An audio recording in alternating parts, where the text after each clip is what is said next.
You're listening to Gospel Theory, a Called to Learn audio podcast. For more information about Called to Learn, visit calledtolearn.com. That's calledtolearn.com. Thank you for listening. Hey, welcome to the Gospel Theory, where we find the truth of Jesus Christ in all the rumors, the myths, and the bad definitions. And we love doing that. Yeah, right? we do. This is fun. It's really fun to just find Jesus Christ everywhere.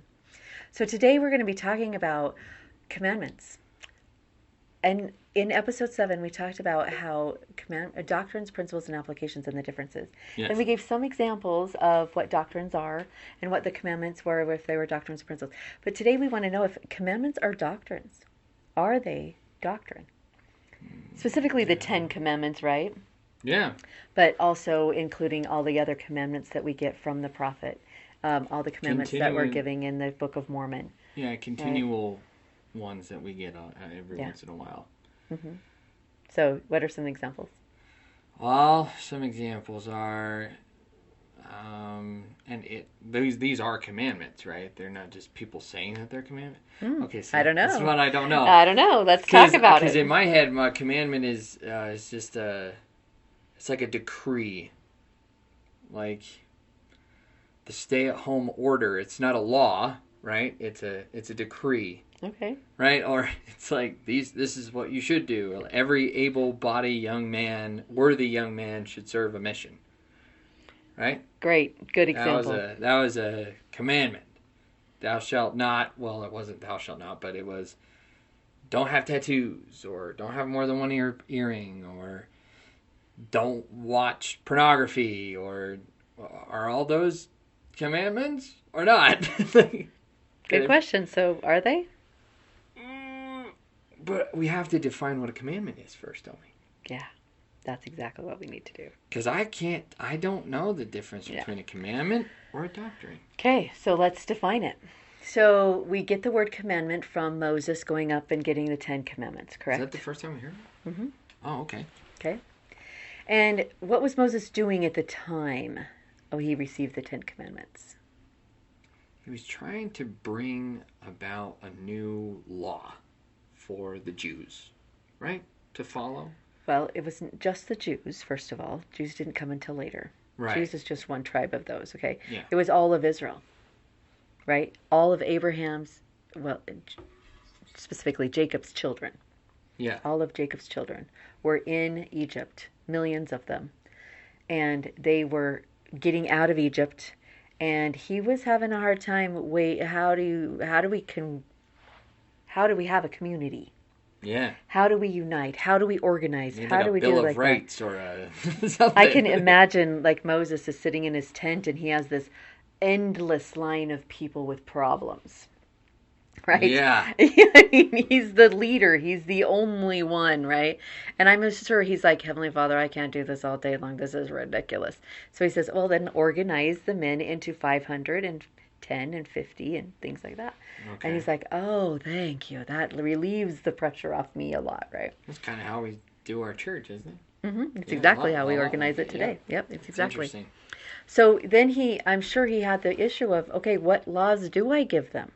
What should I tell them? How can we don't want to go back. Yeah, how can we have a really good community without stealing and taking what Egypt did wrong, right? Yeah, we don't tyranny. Want to. Yeah, we don't want. Go back to that. We don't want what Egypt taught us. Yeah. We want something new. So yeah, he went up there. He got the whole Melchizedek priesthood. He brought it down to receive the fullness of the gospel, right? But they weren't ready for that. They had built an idol. He throws them down. He goes back up and gets the 10 commandments, right? And the 10 commandments are basically guidelines to a happy community. That's it? That's it. Guidelines to a happy community. Yeah. Well, when you say it like that, it kind of seems a little, I mean, I guess they're important, but... It's a happy community, right? That everybody's living peacefully among themselves. And that's what was desperately needed at that time. Yeah, it was. Right? So he got the commandments that were going to give that community peace. So why do we make it such a staple in the church if that's all it is? Well, then we get new commandments from different communities, Okay. right? Like the Book of Mormon gives us a whole bunch more commandments. And our prophet today gives us a lot more So commandments. then that would mean they were applications. Yeah, they're applications for a happy community. Now, the commandments, in which we will not go into right now, the commandments themselves, the 10 commandments, are broken up into 5 from heaven and 5 applications. Okay, so that is the specific way that those 10 commandments are broken up. And we can do another podcast on that later. But the point is, these commandments that we were asked to abide by and we said we would uphold when we were baptized are guidelines for our future happiness. So they're not necessarily the covenants we make. They're not the covenant. Not the covenants. Mm-mm. They're not the doctrine we promised to uphold, though the first 10 of the 10 commandments are. Okay, they are that. Okay. The other 5 are just the applications of what to do to uphold those 5. Interesting. And yeah, so I really am curious about this mission thing.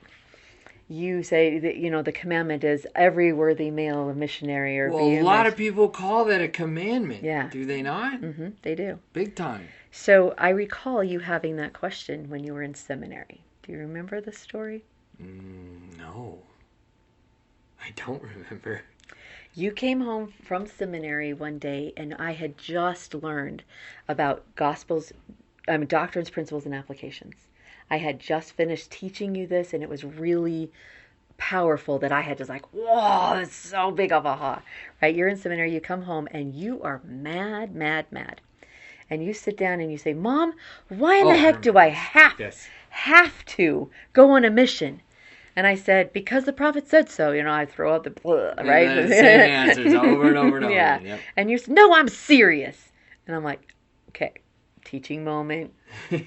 I'm not one of those flippant answers anymore. I'm going to really get serious, right? It was getting to the point where a primary answer was not going to solve the issue anymore. And your seminary teacher, I guess, had getting a lesson on how you had to go on a mission or something. And I remember something like having to say, well, why do we have to? And it was never good enough. It was nothing. Mm-hmm. So and you knew about doctrines, principles, and applications to this point, right? And I said, well, is it a doctrine, principle, or application? And do you remember your answer? I think I said a principle the first time. Yep, and I corrected you, and it's really an application, right? Yep. It's just what the prophet asks us to do. It's an application. Well, why? Right? What's the doctrine? What's the principle behind that? That's right. And this is something important to know of mothers. Like if you're listening in, please know this. If you're going to do this with your children, you cannot answer for them. Yes. Okay? I agree with this. You cannot answer for them. It will ruin it. Because when I asked him the question, what is the principle behind going on a mission? I would have said something way different than what he said. Mm-hmm. What did you say? Do you remember? I said, well, if God requires us No, to... No. That was the doctrine. That's the doctrine. Okay. I don't remember what I said about them. You said faith. Oh, that's right. You said faith. And I went, what? In my mind, I'm like, oh, that didn't come to my mind at all, right? But is it? Yeah, absolutely. As a missionary, do we not require faith to go on a mission? It requires a lot of faith. Yeah. So it is one of the principles that application can hook to. Yep. The applications can hook to hundreds of principles, you guys. Yeah. Okay? I had probably 20, 30 of them in my mind. None of them happened to be faith. Interesting. I don't know. They weren't. So when he said faith, I went, oh, this is going to be interesting. What is faith to you, Isaac? Right. I remember taking a long time to answer. You took a very long time to answer. And we talked about faith, I would say probably for a half an hour, at least. Really? Yeah. Was it that long of a conversation? It really was, yeah. You're a long conversationalist if you didn't know I that already. am. That's why we do this podcast. Yeah. So Yeah, you said faith, and we carried on a long conversation about what is faith, and what are we going to do about it, and why is faith so hard, and et cetera, et cetera. But then we took it one step further. And I said, so what is the doctrine that faith is holding to? Right? Missions are the application. That's hooking to faith. What is that faith principle, the principle of faith? How does that hook on, and what doctrine does it answer? Because we needed to answer the question why, right? Yeah. Doctrines answer the question why. Faith was answering the question what. What to do. We have to have faith to be a missionary. Yes. Right? Yep. Makes sense. And then faith and being a missionary was just the application of how to do that. That seminary teacher was focusing on the how, and it's ticking you off because you can't understand the doctrine. When you understand the doctrine, you can understand this. It's why when toddlers grow up, they ask the question, why? Yeah. Constantly. Yeah. Well, why? Well, why? Well, why? And it hooks to, if you can lead all of the whys to the plan of salvation, they will always have something to hook to. No matter what you're teaching them. Like, remember when you were asking me, where does water come from? The faucet. Well, where does the faucet come from? Where does the faucet get the water? And I told you, from the irrigation or whatever I said. Yeah. And then well, where do they get the water? I'm like, oh my goodness, it's going to take forever. Right? And it does. It takes forever to get there. But basically, if you can hook that to God or hook that to the plan of salvation, they will always know how to find their way back to God. Mm-hmm. Okay, that was a side note. So we're hooking it back to God, right? We're hooking it back to the why is the prophet telling us that every male should go on a mission. So do you remember your answer now?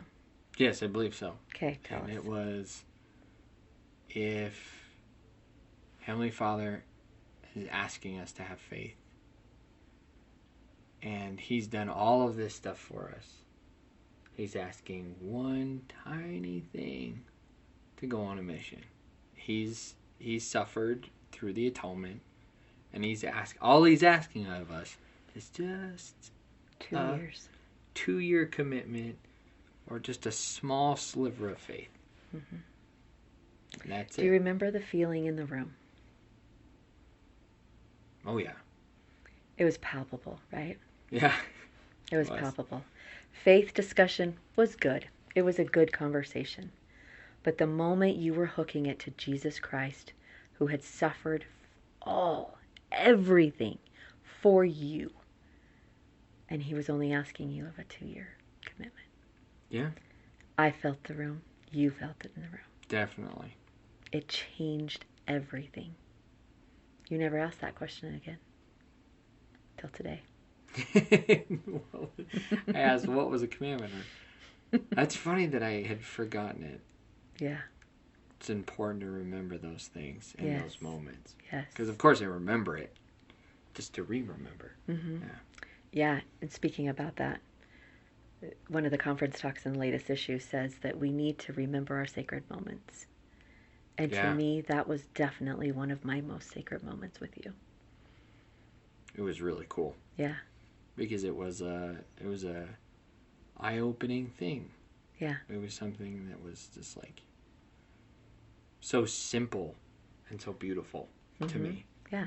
And he got there himself. That's what I want you guys to remember. I did not lead him there. Yeah. I didn't. I asked the questions. That's all I did. Right? I followed the Spirit and I asked the right questions. That's all. And your children can do the same thing. Especially when they're a teenager. Mm-hmm. Exactly. It's really important when they're in that, just eating everything up and trying to understand the world. And they have so many questions. Yeah. It's so important for them to let them ask the question. And guide them to the doctrine. Let them answer it themselves. If you can guide them to the plan of salvation, which is the doctrine, then you will always be there. It was really frustrating growing up when I would ask a question and she would just be like, well, what do you think? It's not what I said. But it always led to awesome discussions. Yeah. And we're not talking gospel subjects here, right? No, doesn't have to be. No. I remember talking about the water, right? It led to the plan of salvation. Another one we did with rocks. I remember studying rocks together. Mm-hmm. And we studied rocks and rocks and rocks and rocks and rocks. And all of a sudden we're like, we're so sick of looking at rocks. And Teo was like, Mom, I like rocks too, but I'm really done with them. And I'm like, oh, we haven't touched the good part. And that led us to Christ being a stone, and why was Christ a stone, and led to the plan of salvation. Hook everything to the plan of salvation. Yep. It's very important. Very important. So, my challenge to you today is to learn more doctrine. Learn the doctrines. Go to the churchofjesuschrist.org. Go to the place where it says basic doctrines.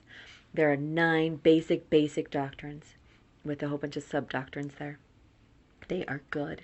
They are important for you to learn, and important for you to lead your children to answer their own questions, leading them to the plan of salvation and to the doctrines of the gospel.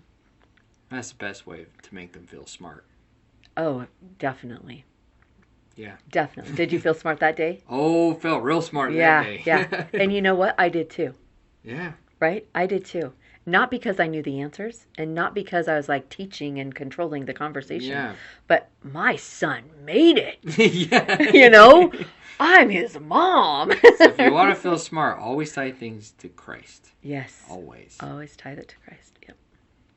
Well, thank you guys so much for listening to Gospel Theory. This was a fun one. See us. Check us out next week. And I don't know what we're talking about, but I know it's going to be good. So. All right. See you then. Bye.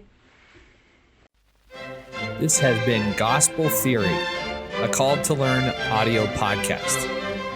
For more podcasts like this, visit our website at calledtolearn.com/podcast.